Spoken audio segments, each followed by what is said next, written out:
Hi Bahamas. Give me a few minutes to get a couple people to watch.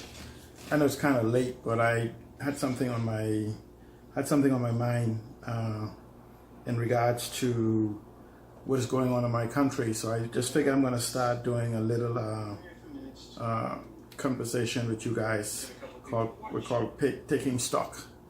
And essentially what I want to do is I want to talk about the state of the Bahamas and the fact that we don't seem to be having a conversation that is necessary for the economic development and empowerment of our people. Those of you that know me, many of you know me as a critical thinker. I am often on radio and television, expressing my ideas and my thought. I often try not to make it a point of criticizing without ever offering a form of solution. My specialty in the marketplace is basically technology. I consider myself a futurist. I always try to struggle exactly how I identify myself, what it is. Just let me try to get the camera straight, everything straight here. I always try to have a little problem identifying exactly, how do I define myself. I consider myself a civic, social, community, and political activist. So in that respect, I'll accept whatever title others calls me. Some people consider me a nuisance.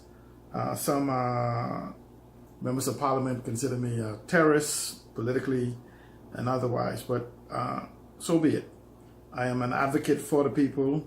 I don't like to use this whole arguments that we make about I'm not PLP, I'm not FNM. I don't see how you could be a political party, but I'm PLP, I'm FNM. How could you be a political party?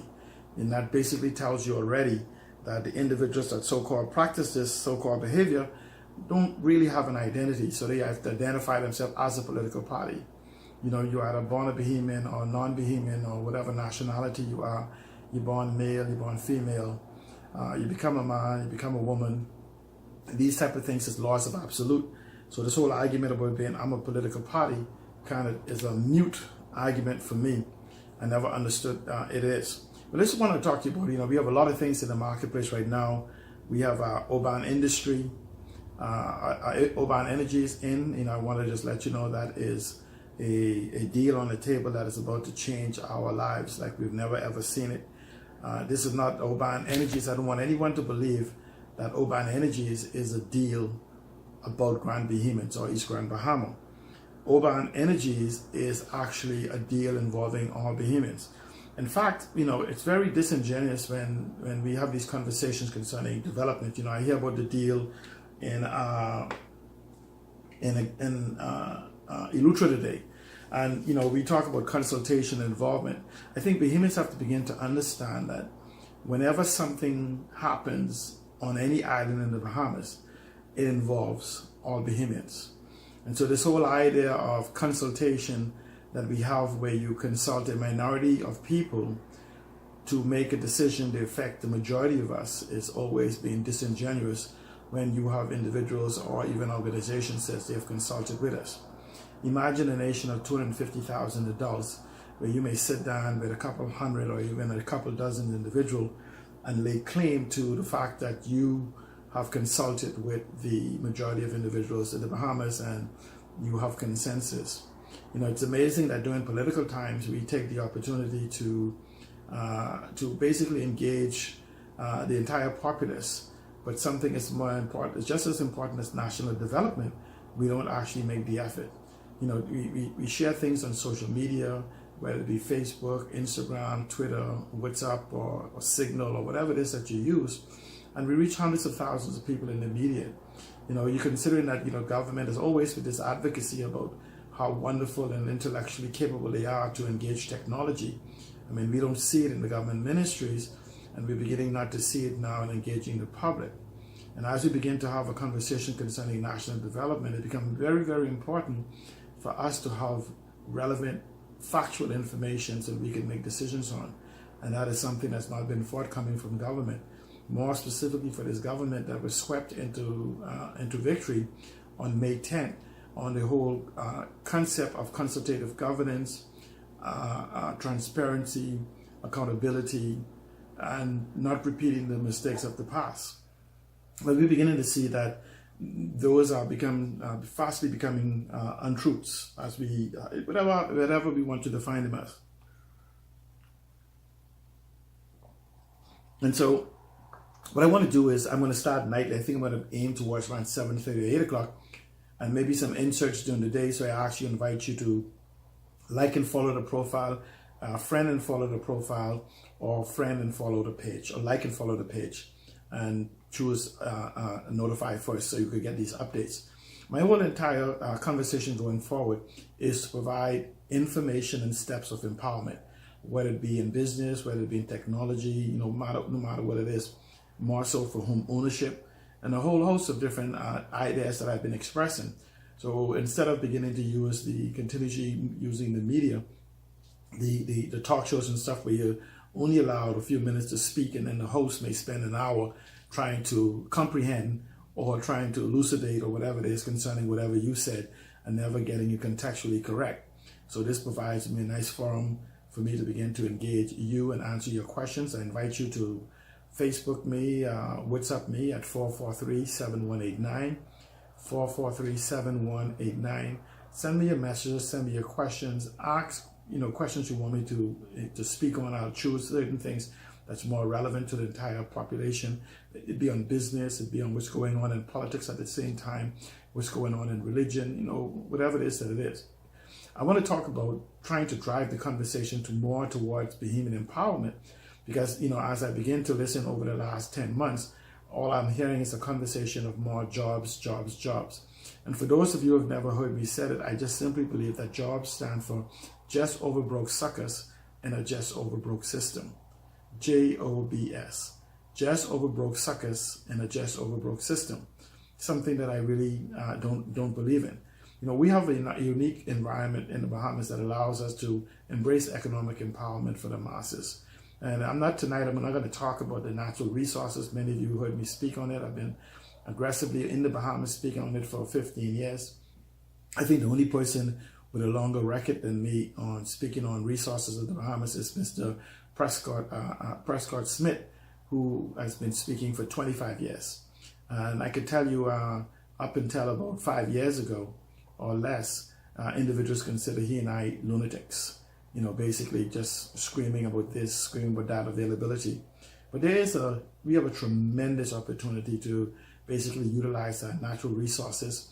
And I'm going to join Prescott and others and those involved in the Bahamas Natural Resources Foundation and bringing forth the message concerning the establishment of a sovereign wealth fund that will allow for equitable access to Bahamians, whether it be directly to utilize various resources and businesses in whatever business or industries they have, and more so in protecting these resources as a perpetual for all lifetime for future Bahamians to be able to endorse. And so we want to have sustainable access to these particular resources, whether it be aragonite, whether it be salt, whether it be even our coppice, our mangroves, our fishery, our reefs. We want sustainable use of these resources so that in the next 50, 100, 200, 300 years, future Bahamians can have the full use and benefit of whatever it is that what God has blessed us with. But when we start talking about, an access, and, we're not talking about, about making everybody a millionaire. We're simply talking about giving you the tools that is necessary to develop yourself and your family and leave a legacy of wealth for your family, for your grandkids, your great-grandkids. And, we're not talking about riches of the moment, but wealth, sustainable wealth that you can leave based on industries that you capitalize on. But at the same time, the Sovereign Wealth Fund, managed by a competent sovereign asset management firm, would allow for what we consider a better life for most Bahamians, where Bahamians will have access to housing, and not the so-called concept of low-cost housing. I'm talking about affordable housing, the home they dream of at an affordable price that gives them an advantage over what we call foreigners amongst us. And so let's say you may want a 2,000 square foot house, and say considering the sovereign wealth fund, that would cost an average Bahamian on a quarter acre $50,000. We want to, what is it called? A sovereign wealth fund is not more about giving you money. Yes, there can be some financial benefits coming from a sovereign wealth fund, but it's more about making, for Bahamians exclusively, a better quality of life. So that you can live in a house where we can embrace a sustainable energy sources such as wave and wind and whatever, and for home use, you can get electricity free of charge or at a tremendously reduced price, so that you can have more resources, cash resources, for doing the things you like. Where you can, the sovereign wealth fund has the ability to pay for healthcare. It has the ability to keep the promise that has been made for us for dozens of years, where you can have free education.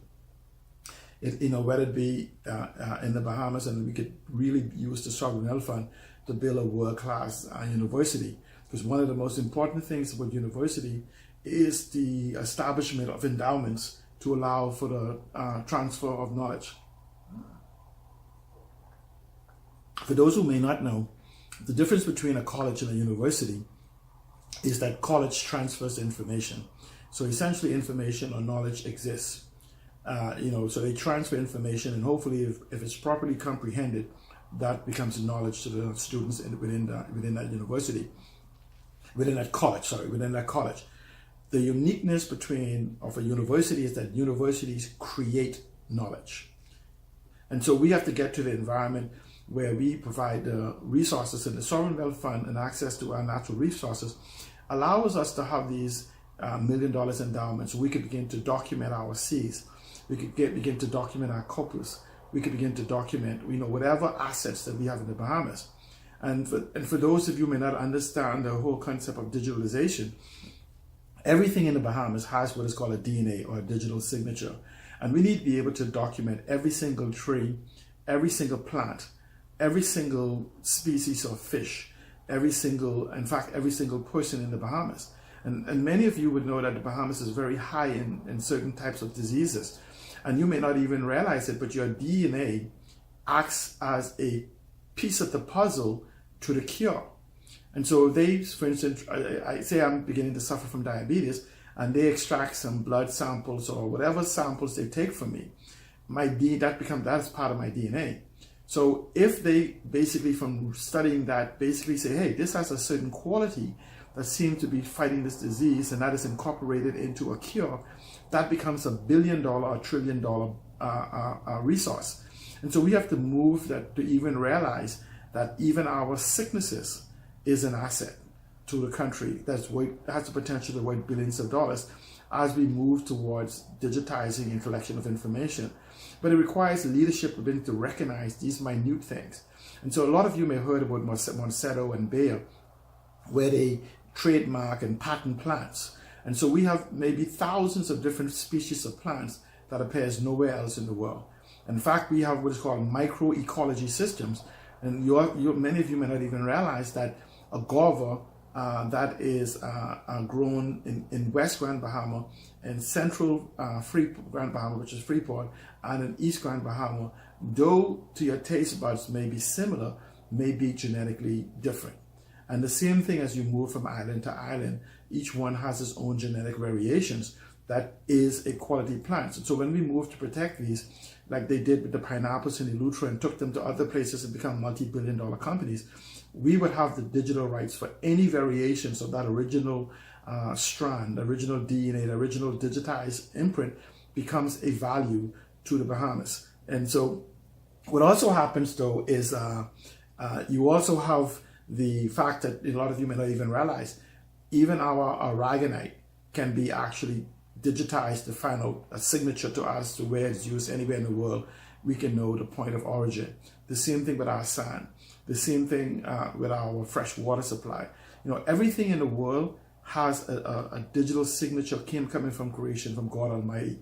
We are just beginning to become more informed, increase in knowledge, so we're beginning to recognize our ability to uniquely identify each of these with a digital signature as we evolve. And it's time for us as Bahamians to begin to protect all of these assets. Imagine protecting all of these assets that I just informed you about, you can see the tremendous amount of opportunities that we have to basically empower future Bahamians. You know, one of the most powerful assets we have for immediate access and delivery, and don't mind the people in the marketplace who gives you this cry about where you're going to, I hear people all the time on the talk shows in these hosts, but where are you going to get the money to mine it? Where are you going to get all of these things from? Once you have the asset, if you have gold in the Bahamas, you have oil in the Bahamas, you don't have to worry about mining it.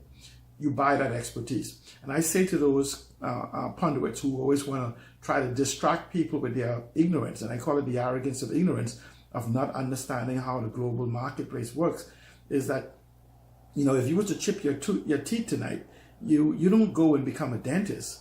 You go and you buy the expertise of a dentist.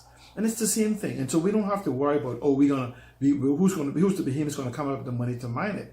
Well, we could buy miners. We could buy companies who is willing to share in the profits, not in the actual thing, but the profits, the value they can add to it, that they're willing to take a percentage of that in exchange for mining or doing whatever it is. We can, you know, when you have $1 billion and $1 trillion assets, you could go and call any mining company in the world, and they'll begin to ship tractors and mining equipments and boats and whatever to you. It's the expertise that we can then buy to get people to sit or utilize those equipment to do those things for us. And this is what a sovereign asset management company does. It provides you the intellectual capital that is necessary for us to develop the country that we may not have. And at the same time, we could choose what is called an exclusive demand type environment that basically says that these so-called intellectual capital that we have from you must be transferred into future Bahamians. And that's where the whole university comes into place, and the on-the-job training. And you could look at countries like Norway and Singapore and other places. When they started, they did not have sovereign asset management companies. Now they are world leaders in sovereign asset management, managing their own sovereign wealth fund as well as those for others. And so we're going to move towards that in preparing Bahamians to manage our own wealth. And so, you know, so what happens is that, you know, we have to understand too that, you know, the type of environment that we have, where we have Bahamians who we may send into House of Assembly, may not have the extensive knowledge and information that an individual like I have and others among me. And another point that I want to make on that is that I want you to know and understand that the knowledge that I have is not necessarily mine exclusively. It comes from individuals who basically share information with me, and I kind of incorporate it into my intelligence as part of my conversation. And so, but going back to the purpose of this environment, and that will be to basically just have a conversation and basically move about. Just 1 second, I'm trying to kind of get this camera. I see and I'm not centered, and so give me a second, because you know the phone is maybe a second or two behind.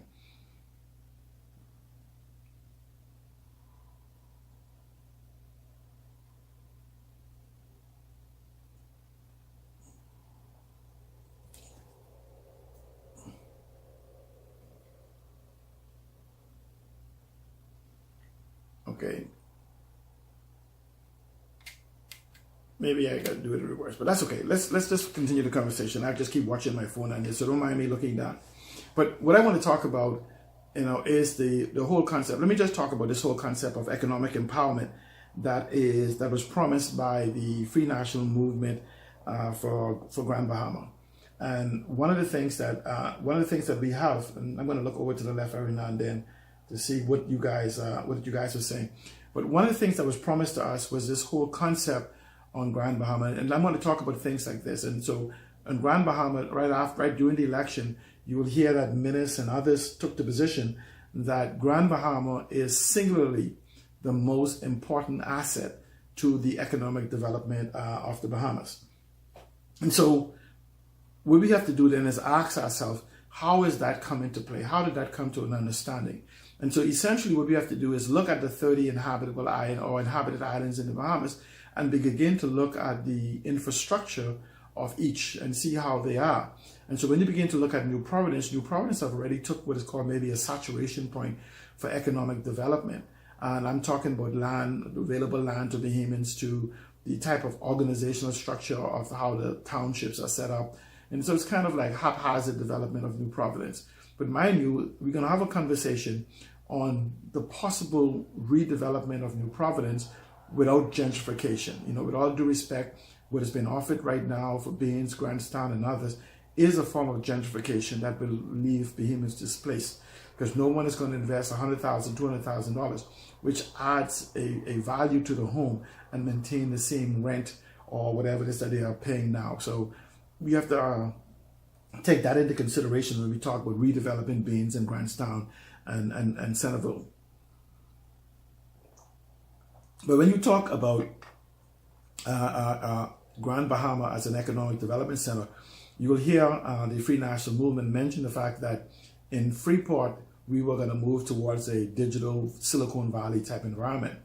And you hear that in West End, we were going to have a cultural tourism type of experience where people get to experience the Bahamian culture that we could develop there, music and foods and the people, etc. And in East Grand Bahama, we were promised an eco tourism type enclave, which brings us, kind of like to Oban, and wonder why is it that you now would seek to destroy the entire island as for 200 to 250 jobs that will come in 12 years, as opposed to the thousands of jobs that could be created on the instant in doing with your original plan. And that's a conversation we're really going to have as we move towards this weekend, but more so after Dr. Minnis speaks on Monday, and he began to give us an explanation. We're going to have a non-political discussion concerning our economic development.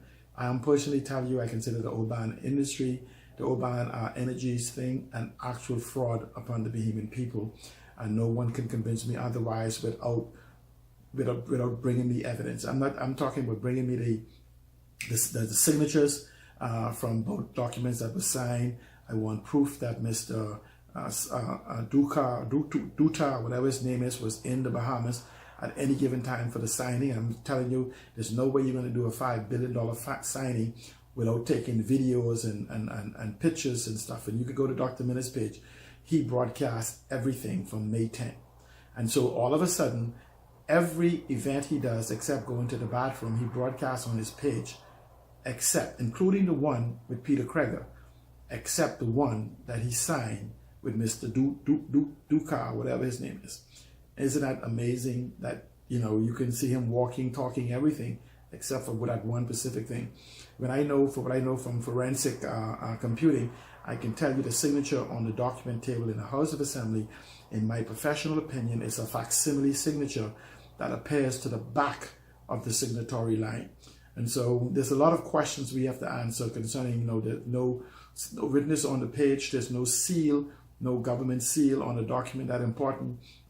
There's no, where you do initial to the bottom of the page. There's just a lot of things that is missing from that particular document. And I think the Bahamian people, is owed an explanation. And we're going to have a breakdown of this. We're going to allow people to speak.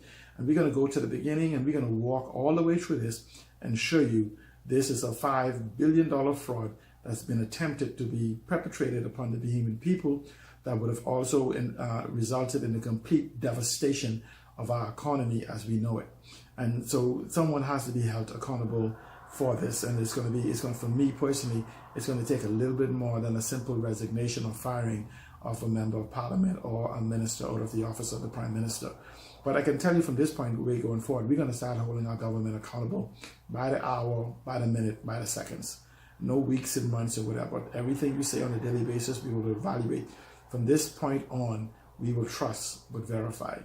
And so, for us using the old phrase of the FNM government, it is now a matter of trust. Once broken, it's almost completely hard to restore.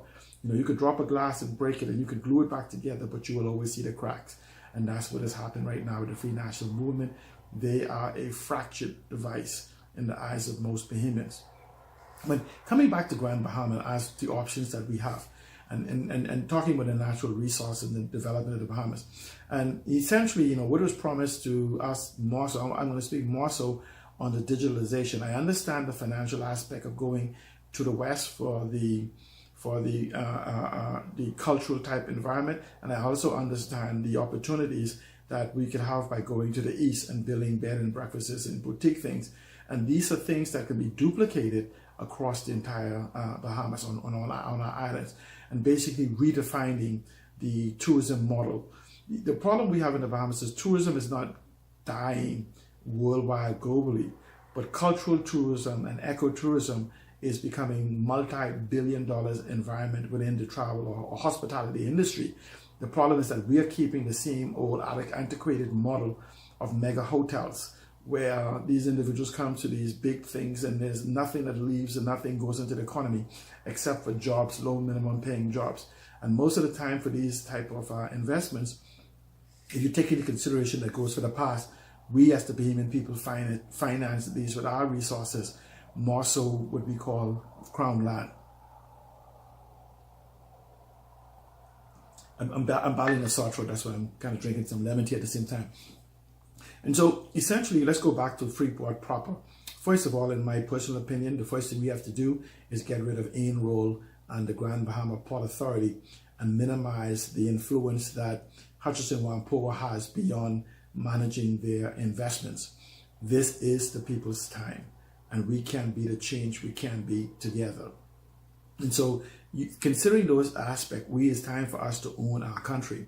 And for those of you who continuously have been lied to, that this Hawkesbury Creek Agreement have nothing to do with you, that it involves some individuals in Freeport, and it involves every single person that's a citizen of the Bahamas. And I would put you even extend to the residents. The Hawkesbury Creek Agreement is an agreement between the licensees of the Grand Bahama Port Authority, the Grand Bahama Port Authority, and the citizens of the Bahamas. Let me repeat that. That's every single person in the Bahamas. It is a contract, an agreement. It's actually a law. It's called the Hawkesbury Creek Agreement, but it's actually a law. And it is between three groups of people: the licensees of the Grand Bahama Port Authority, the Grand Bahama Port Authority, and the citizens of the Bahamas represented by the government of the Bahamas. And when you look at the Grand Bahama Port Authority, and no one has provided any proof to refute this, and you hear the bottom feeders or supporters of the Port Authority or distractors of government always come and tell you that we no longer own 7.5% of the Port Authority. But there's no record in the House of Assembly showing that we have to dispose of that asset. So another aspect that we have to understand is that we own 7.5% of the Grand Bahama Port Authority, that no one has yet told us how we have got rid of it, or if any dividends has been payable to where it has been paid. So, and that we're going to have a conversation on that. But the Grand Bahama Port Authority useful function ceased dozens of years ago, but more so in August of 1990, the tax concessions granted to the Grand Bahama Port Authority expired. And so we begin to have these conversations where government has been using play on words, where they begin to say we're extending the Hawkesbury Creek Agreement. That's a lie. The Hawkesbury Creek Agreement has not been modified, nor anything of it. There's some aspect of the Hawkesbury Creek Agreement in the late 60s that has been modified based on the rules. When I'm saying not modified, I'm talking about the law that protects it. These are tenets of the Hawkesbury Creek Agreement, but that allow for change. But the Hawkesbury Creek Agreement has not been changed. But since 1990, the Grand Bahama Port Authority and anybody associated with that supposed to have began to pay taxes in Freeport. And essentially what the government chose to do in 1992 was I think 93 or so, it was the delayed implementation of those taxes. So we have no extension of taxes that's going on. What we have is the delayed implementation of the tax that was called for to begin in 1990. And so we're not talking about a little bit of money, On the low end, I would estimate it at $150 million a year that we have allowed the Grand Bahama Port Authority to keep. So when we look at that, that's about $2.5 billion in the last 25 years that the Grand Bahama Port Authority and those associated with it were able to keep. I'm not even talking about lost revenue or lost taxes from the government to so-called businesses.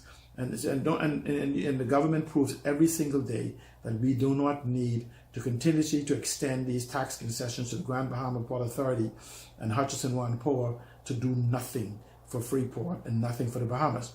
Because Freeport was supposed to be developed for the enjoyment of all Bahamians, meaning for the benefits of all Bahamians, no matter where they are. So there's supposed to be economic benefits that's derived for all Bahamians from Grand Bahama in the north to Inagua in the south. But we have not been getting that. So the question is, why would you want to continue to give $150 million a year to the Grand Bahama Port Authority to do nothing? If I was getting $150 a year to sit and do nothing, $150 million, I'm talking about, between $100 and $150 million. And so and you could very find out if this is true or not, to have Mr. Peter Turnquest and others release the McKinsey report. We paid maybe a few $1 million for a report that has been hidden from us, the people, because it most likely, trust me, if it gave favorable recommendations to the government would have shoved that down our throat. For the mere fact that this report has remained hidden tells us that something is awry. But when we just look at the fact that what we could do for $150 million in our treasury for a focused development of Freeport that was initially designed when technology didn't even exist for the vertical buildings, the skyscrapers and stuff, for 250,000 people. So we could very easily use whatever monies there is to adjust the infrastructure to maybe go to 1 million people. And we're going to have that conversation so we could get more in depth as to how we could achieve that. But the question again is, why do we continue to give the Port Authority and Hutchison Whampoa a tax break of $150 million a year so that they could not develop the country? Because it's developing the country, because it has cascading effect. Whatever happens in Grand Bahama happens everywhere, will influence what happens in the rest of the Bahamas. But we decide, no, let's give it to these two families to enjoy the benefits while thousands of Bahamians suffer. And thousands of Bahamians on Grand Bahama lose their homes, lose their cars, unemployed, homeless, living in the bushes, living on the beaches, living in abandoned buildings. It is madness when you begin to look at, what is it that we do to ourselves. And we do it through our representative by accepting the gang mentality of FNM or PLP and now DNA, that I belong to one of the gangs, rather than being what you were born a Bahamian. You were not born PLP, you were not born FNM, you were not born DNA. You were born Bahamian. Those are political choices that you make. So stop being a fool and talk about what you was born. So, but when you talk about going with the Freeport, I'm just giving you a summary of Freeport with this $150 million, and I want you to see that we have the resources to begin the process of developing the Silicon Valley that could create tens of thousands of high-paying jobs for current Bahamians and future Bahamians. And so, but we can't do it if we continuously sit on our hands and look for somebody else to do it for us, while at the same time giving them tens of millions of dollars supposedly to do it and not being able to see any effect in the last 25 years. We need to stop the madness. We need to have an honest conversation on the Hawkesbury Creek Agreement. And I'm not talking about Freeport. I'm not talking about Grand Bahama. If this affects individuals in Inagua, on New Providence, and everywhere else, they should be given an opportunity to be educated, informed, and involved in the conversation as to what we do about the Hawkesbury Creek Agreement. And it's the same thing for these heads of agreement. We need to ask that all heads of agreement be digitized and made available on a public website, going all back to when the first one is signed. We're in the 21st century.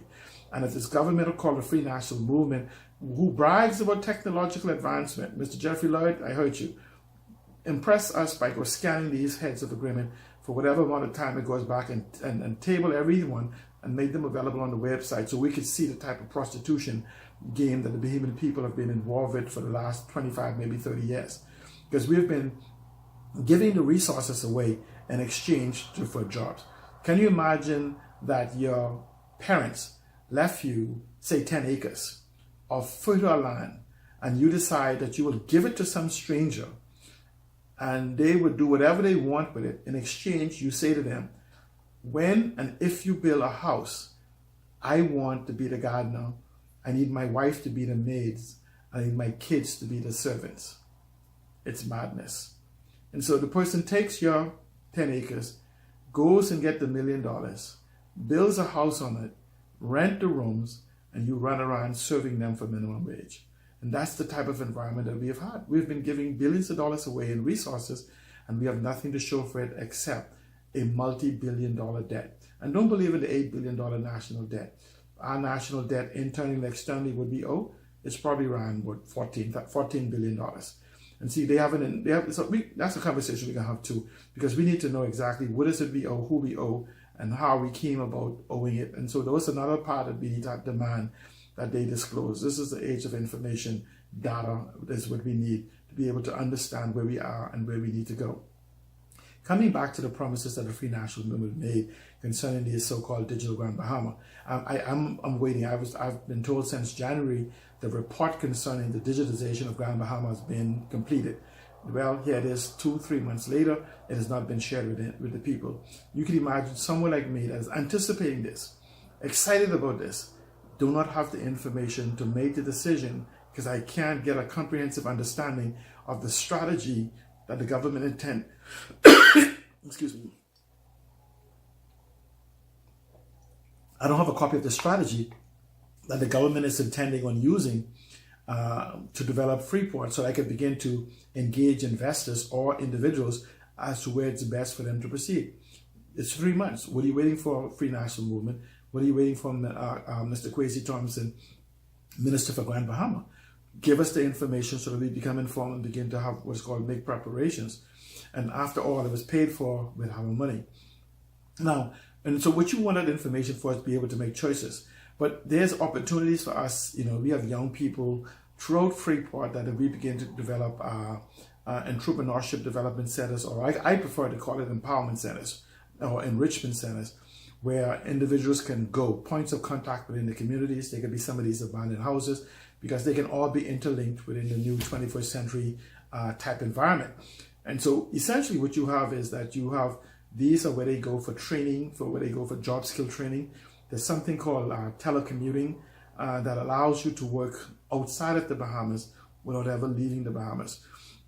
For some high paying jobs that pays way more than what the government gives you with our minimum wages of $210, I'm talking about $500, $1,000, $1,500 a week type of jobs with minimal training that you could get in 6 months to 1 year for your certifications. And the question would be, considering the 5,000 individuals that is graduating every year, why aren't we beginning to have a conversation to prepare them? You remember now, the Free National Movement came in before the last graduation. Here we are rapidly approaching another graduation, and this is again for you, Mr. Jeffrey Lloyd, another graduation, and we don't have a strategy as to what we're going to do with those 5,000 individuals.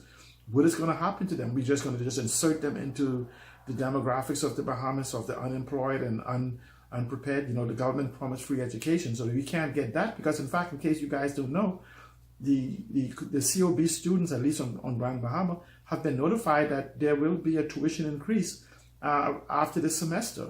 And, this is a government that promised free education for all. But again, students are now having to make a decision as to whether they will continue their education because COB has raised the tuition for students beginning in the next semester. So, and these are things we have to ask ourselves. We promises made and we have promises not kept. And so what we have to do is become succinct in documenting what is it we want and the promises made and unfulfilled promises made by the Prime Minister. In fact, the Prime Minister had hired someone to actually track the promises he made, and it's been a number of weeks now since they've been offered, and we've been paying them. By now, they could have published a list of promises that he made. Maybe they still want to keep those secret.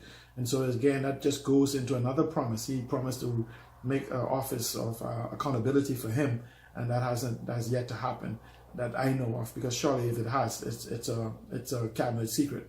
And so, but when you talk about developing the country, we're talking about looking, say, for access to global capital, and you're talking about, say, having 2,000 Bahamians a year. I'm going to use the 2,000, right? But we could talk about 500 Bahamians, or even 1,000 Bahamians having access to as little as $250,000 in foreign capital to invest and start businesses within the Bahamas.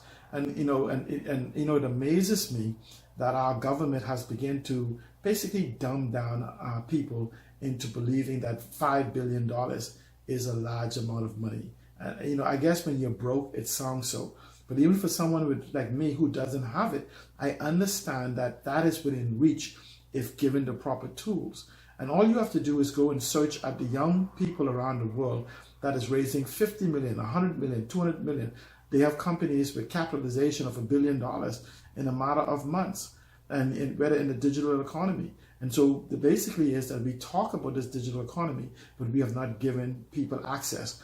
We talk about being the most digitally prepared country. See, what happens is, you could have a house full of food and still have your children starved. And so there's a difference between availability and access. So yes, we have technology available, but in a truest sense, we do not have access to the World Wide Web. I am one to believe, like the United Nations, that broadband is a human right. And I'm going to begin to advocate, along with other human rights organizations that advocates for human rights, that be the first human rights that we recognize, because the infrastructure is there. We own 51% of Alive. We own 30% or so of Cable Bahamas, and we own supposedly 51% of BTC. So why can't we use those influence to make sure that every single behemoth in the Bahamas have access to free broadband, the gateway to wealth, the gateway to the 21st century? Why is it that a family should have to struggle to go find 60 or 100 or whatever amount of dollars to allow them to have access to the gateway of that they need to be connected to the 21st century global environment for which they are now competing? Behemoths are no longer competing in the Bahamas, they're competing with the world. And so what we have to do is we have to actually begin to demand more of our leadership. And I'm not just talking about the leadership in the House of Assembly or wherever we elected. I'm talking about leadership within our country, including myself. I invite you guys to send me out invitations to your churches, to your community groups, or whatever it is. I'm very inexpensive. Sometimes it could be just a plate of food and a cup of coffee or a can of Coke.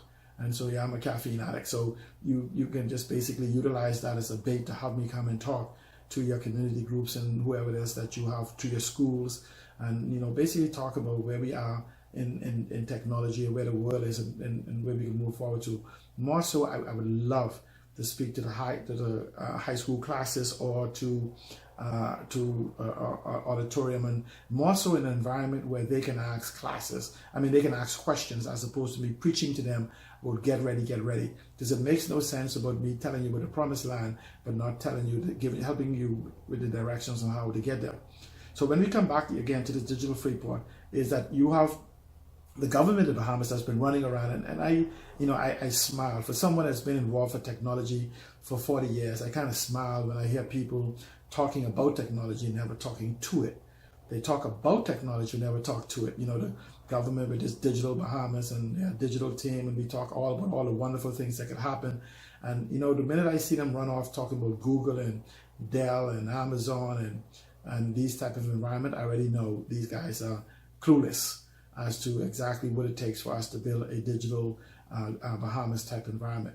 And I want people to understand there's actually tens of thousands of digital companies in the world that could find the Bahamas attractive, but you have to know which one fits into your strategy. That's why it's important to actually have a strategy, and that is something the government hasn't said.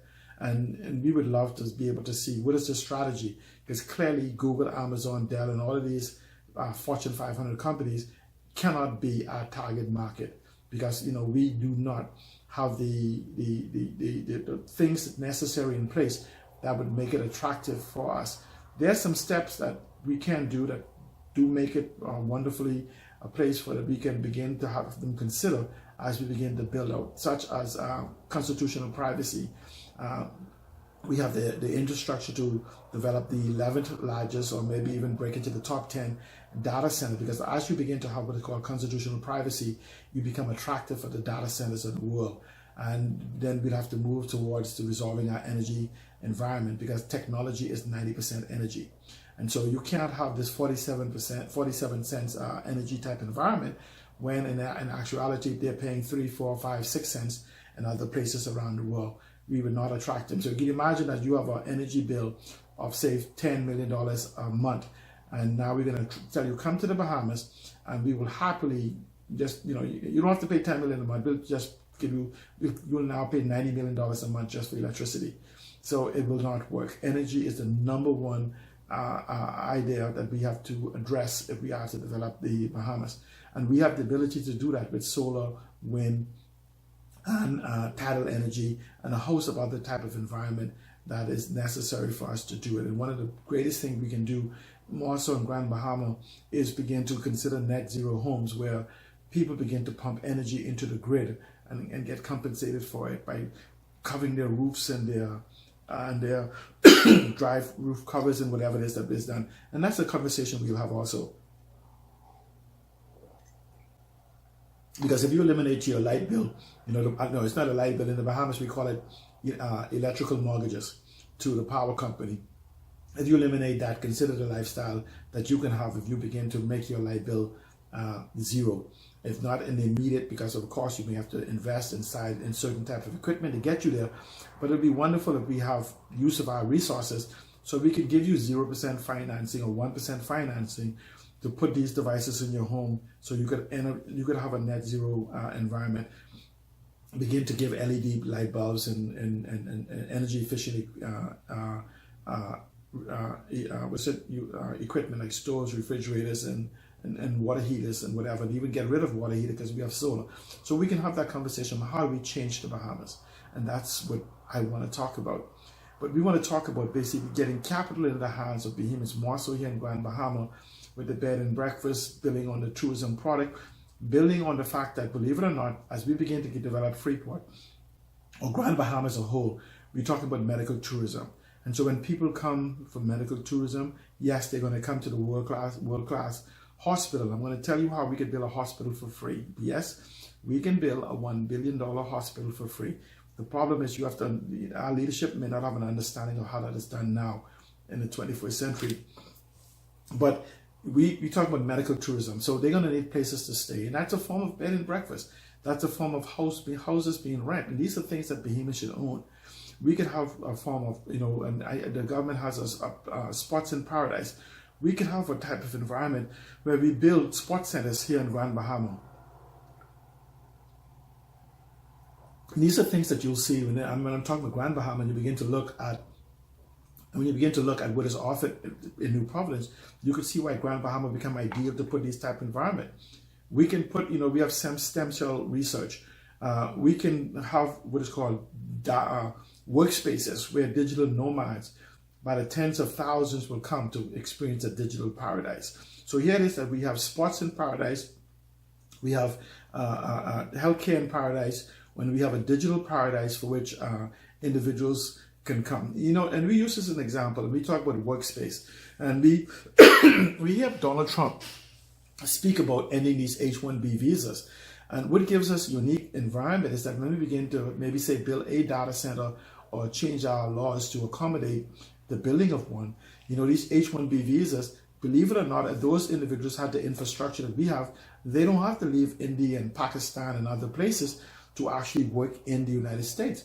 They can actually stay there and telecommute. We have the ability to do that, not just for behemoths to telecommute or get involved in these type of high-end paying jobs, but we can invite them to reside in the Bahamas as opposed to going to the U.S.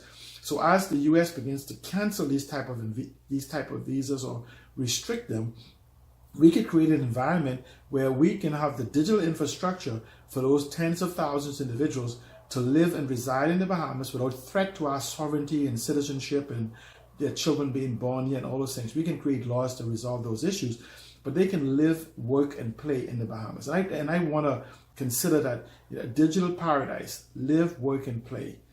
And that's a wonderful brand for us to adopt. And so they come, live, work, and play in the Bahamas, and we get to have the benefits of having the economies of scale. Because now when you have that food store or you have that restaurant or whatever it is, you have the critical mass that is necessary to sustain it.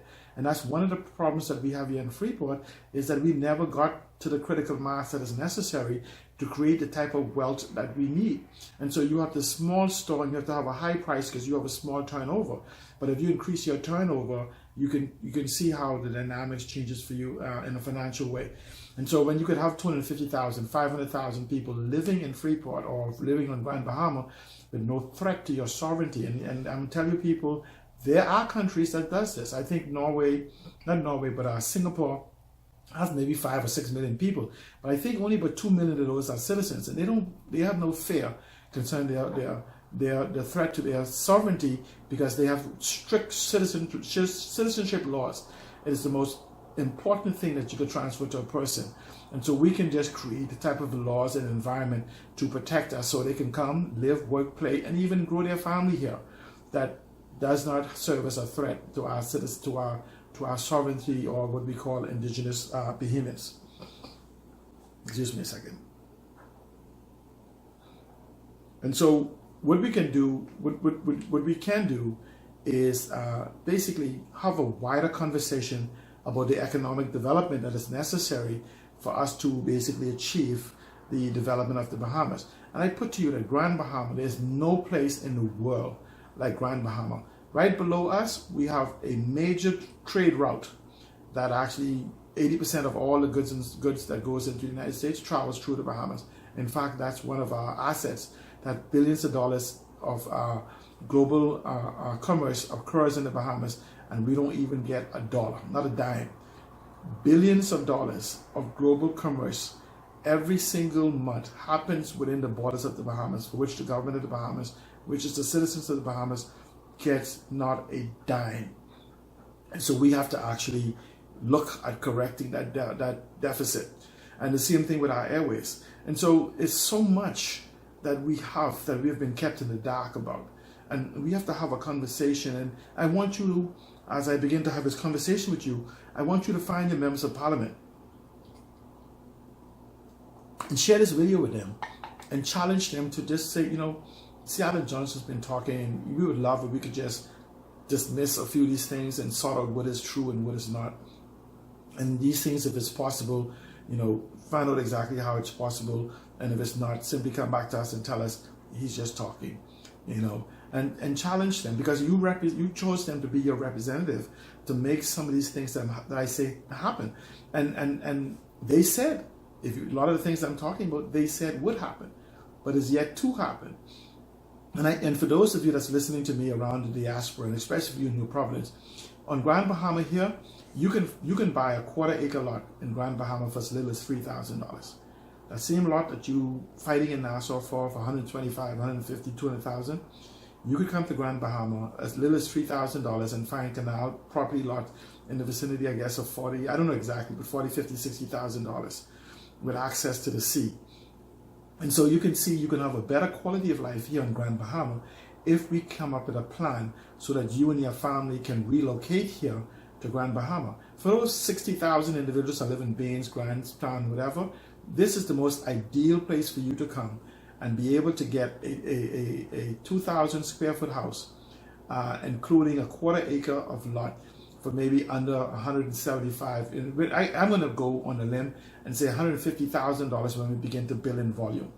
And so, and with the certain benefits that's given to behemoths.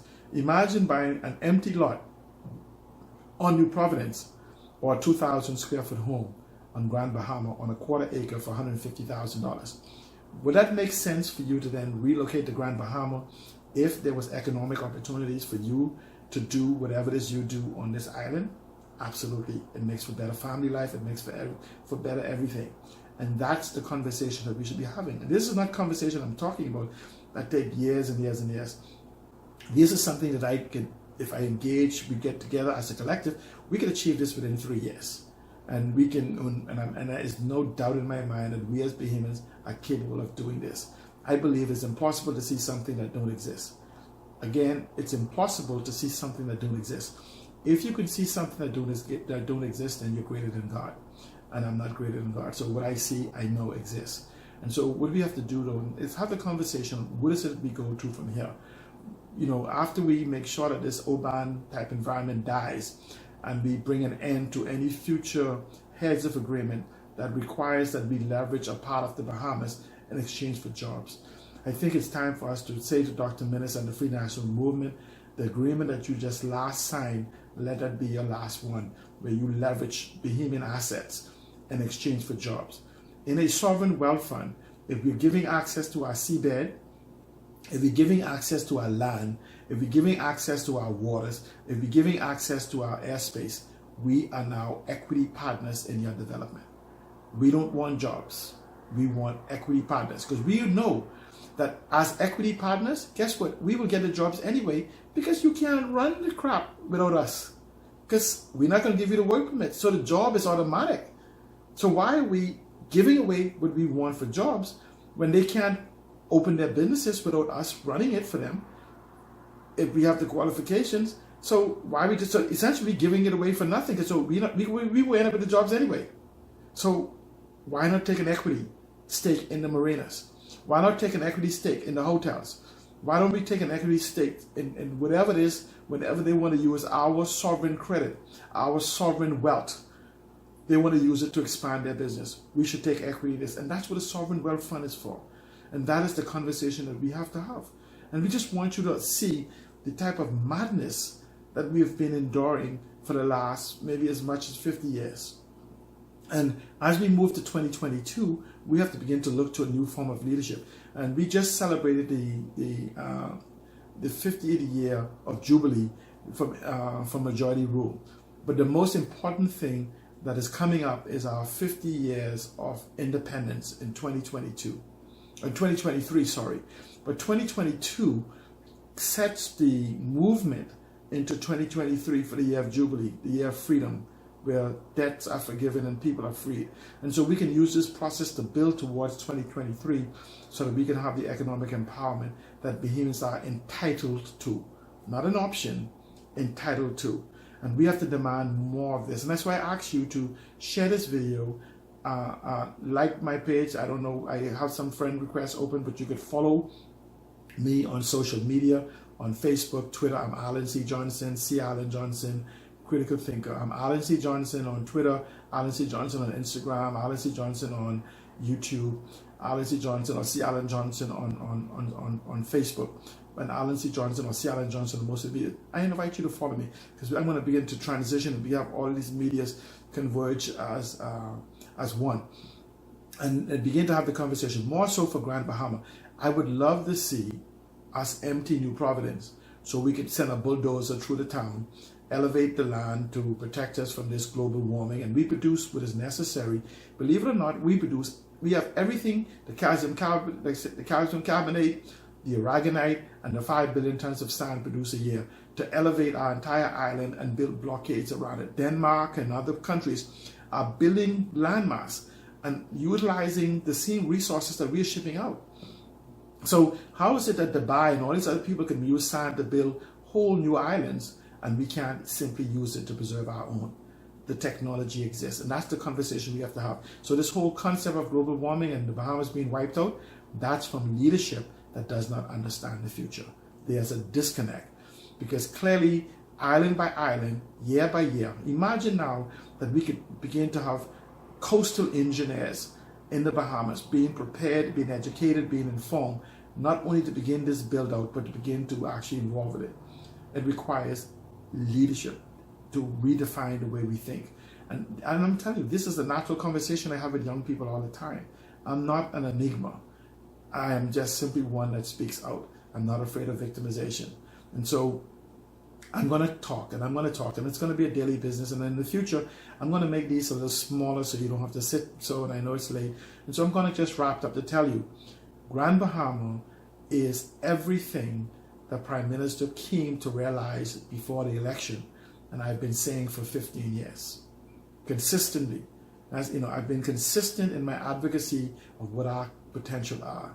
And Grand Bahama is that and more. Grand Bahama can and will be the economic savior of the Bahamas.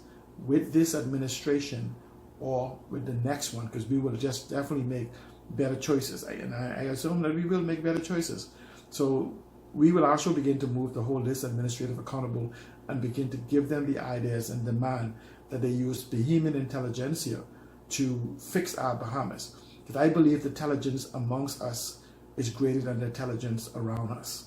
And so this whole concept of bringing in foreigners who have never been to the Bahamas, except when they come to give us advice, come to tell us how to build our country, a country they've never visited, a country they have never lived in, a country they have no intimate understanding, a country that they can never understand from looking in, and it's almost impossible for those of us that's here to explain from inside. So let me repeat that. It's impossible for them to understand from looking in. It's impossible for them to comprehend from looking in, and very hard for us to explain from looking out, because it's an experience. It's hard for you to explain how you live, think, and whatever else. It's easy to explain an observation as opposed to a life. And so let's move to make Grand Bahama what it is. Let's purge ourselves of the Port Authority, except for what they are required to do under the Hawkesbury Creek Agreement. Let's end the concessions. Let's use it to build a better Bahamas, a better island. Let's hold our government accountable going forward for Grand Bahama, so that we could build this island, that and have it become the economic metropolis of the entire Caribbean and South America, and then actually begin to move to expand as a model for other world nations to build upon. And we can create 10,000 jobs in the next few months. So just let me go back to this concept, and I'm going to end with this. If we have 2,000 individuals, and you could go on social media or Google this, and you can see crowdfunding, where we're talking about 250 people somewhere in the world who could buy into your business plan, that we help them properly prepared, that would buy shares or invest in your business plan, so that you can build maybe a bed and breakfast or involve in some sort of business. We're talking about 2,000 individuals with 250,000 would inject $500 million in the instant into an economy. Imagine $500 million in the Bahamian, brand new money in the Bahamian economy. Imagine it on an island like Grand Bahama, a single island. $500 million. Now do the multiplier effect for economic development. So we don't have to give away the billions of dollars for 200 jobs, 75 jobs, or whatever it is. So what it is we can utilize the same things as a sovereign wealth fund. The same crown land could be used to help collateralize your business ideas. And when you talk about generating wealth, money does not create money. Money is leverage. Money does not create money. So if you and I were to take $1,000 each, we have 2,000. 10 years later, we have 2,000. It is only when you put that 2,000 with an idea that we have the potential of having $1 million. And so it tells you that ideas is the multiplier of wealth. And we have a nation full of ideas that we need to begin to harness and create vehicles for empowerment of Bahamians, more so young Bahamians, that can basically open up digital stores. I invite you to just go to walmart.com today and search for something, and you will see Walmart. You could choose whether you want Walmart to deliver it or one of 10 or 15 different merchants. That's Walmart selling other people things for other people money. And so we can create the same type of environment where we have young people with stores like Walmart, with stores on Amazon, with stores on Alibaba, with stores on eBay, that they can actually set up, requiring no capitalization, where they can accept money through PayPal, and somebody orders, say, an LCD TV for $200, and they know where to buy the TV on Amazon for $125. And so they collected $200 in escrow through PayPal, wire $125 off it to Alibaba, who directly ships the product directly to the customer, and they get to keep the $75, whatever, minus whatever commissions. So these are the type of environment for global businesses we're talking about. We're talking about social media marketing. We're talking about website development. We're talking about maintaining computers. We're talking about maintaining call centers. I'm not saying working in call centers. I'm talking about owning the call centers. I'm talking about grandma and grandpa sitting at home and answering the phone for a doctor or a lawyer, or a number of doctors and lawyers, for a couple $100 a month to supplement their Social Security, that we have reduced their light bill and whatever else. We're talking about, just look up the job telecommute, TELECOMMUTE, telecommute, or digital jobs, and see that we need not leave the Bahamas to be employed around the world. And we could create a digital environment that calls for tens of thousands of digital nomads and individuals with the intellectual capital to live, work, and play in the Bahamas for the benefits of all Bahamians. And I thank you so much for joining me, and I'm going to try in my next broadcast to be a little bit more succinct in my conversation, so we can talk singly on other subjects.